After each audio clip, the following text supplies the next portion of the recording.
Bonjour à tous, on se retrouve pour une nouvelle recette et aujourd'hui je vous montre comment réaliser ces délicieux acras de crabe. Alors c'est parti, je vous montre ça.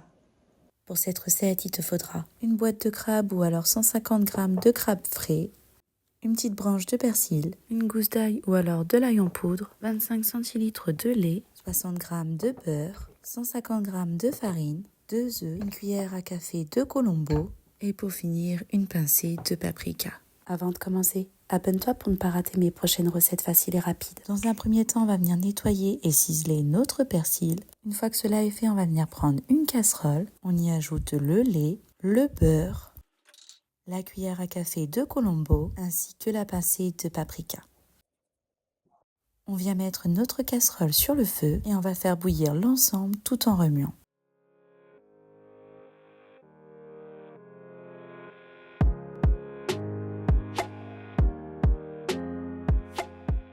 N'oublie pas d'assaisonner ta préparation. Donc pour ma part, en assaisonnement, j'ai juste remis du sel en plus. Mais si tu souhaites ajouter du poivre, tu peux très bien aussi en mettre un petit peu. Donc une fois qu'on a ajouté notre assaisonnement, on vient mélanger de nouveau. Une fois que notre préparation est montée à ébullition, on vient l'éteindre. On y ajoute la farine et on va venir mélanger jusqu'à ce que notre pâte soit homogène et lisse. Donc pour ma part, j'ai mélangé avec une spatule en bois, mais vous pouvez très bien mélanger à l'aide d'un fouet.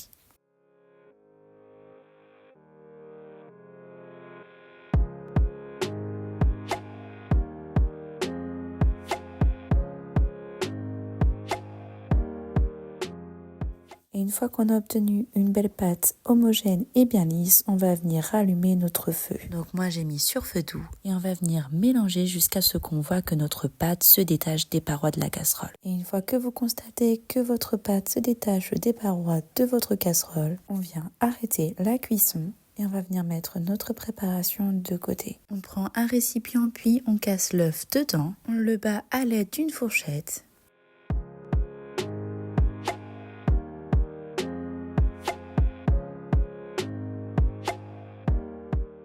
Et une fois l'œuf bien battu, on l'ajoute à la préparation précédente. On mélange jusqu'à l'obtention d'une pâte bien homogène. Au début, j'ai mélangé à la spatule, mais je me suis rendu compte que c'était beaucoup trop long. Du coup, j'ai changé contre le fouet, qui lui est bien plus efficace et il me permet d'obtenir une pâte bien homogène plus rapidement.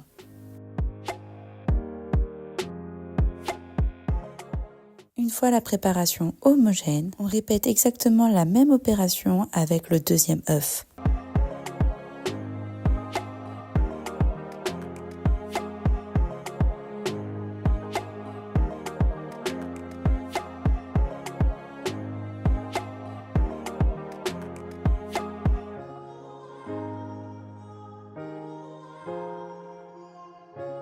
Maintenant, on vient ajouter l'ail, le crabe, ainsi que le persil ciselé. On mélange pour bien répartir tous les ingrédients et obtenir une pâte bien homogène et parfumée. Pour le crabe, on peut ajuster la quantité selon les goûts. Ici, j'en ai mis environ 200 g, mais on peut en ajouter davantage pour un goût plus prononcé. Une fois le mélange bien homogène, la pâte est prête pour la cuisson. Donc dans une casserole, on va venir faire chauffer l'huile de tournesol. Il faut en mettre une bonne quantité pour pouvoir faire frire les acras correctement sans qu'ils touchent le fond. Et pendant ce temps-là, on va former les acras. Il existe deux méthodes simples, soit avec 2 cuillères à café, soit directement avec les mains légèrement farinées. Les deux fonctionnent très bien, mais personnellement, j'ai préféré utiliser la méthode des cuillères. C'est plus rapide et cela évite que la pâte colle au doigt. Quand l'huile est bien chaude, on dépose les acras petit à petit à l'aide d'une cuillère. Au début, ils tombent au fond de la casserole, puis ils remontent progressivement à la surface pendant la cuisson. On évite d'en mettre trop à la fois pour ne pas qu'ils collent entre eux. On les laisse cuire jusqu'à ce qu'ils soient bien dorés sur toutes les surfaces. Attention tout de même à pas trop les cuire. S'ils cuisent trop longtemps, ils peuvent légèrement éclater pendant la cuisson. Mais ce n'est pas grave, ça ne change ni le goût ni la texture. Et une fois les acras bien dorés, on les retire et on les dépose sur du papier absorbant pour enlever l'excès d'huile.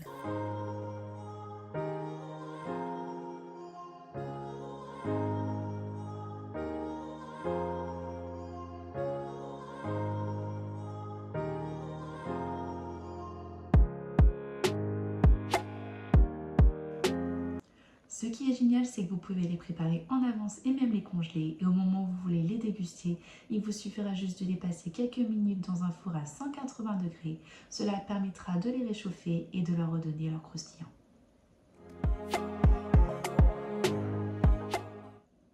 J'espère que cette nouvelle recette vous a plu et je vous dis à très bientôt dans une autre vidéo. À bientôt!